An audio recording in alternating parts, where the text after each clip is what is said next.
got a little bed, but it's like a transformer. The seat goes down somehow. Other side. And it folds up.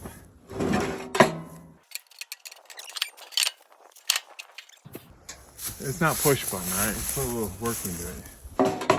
It's a 2010, so it ain't new. New model, you probably push a button and it'll transform.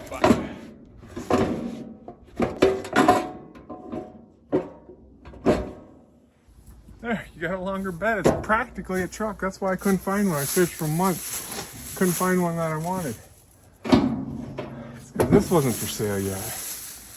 The old Kawasaki Mule Transformer. All right, back for another load.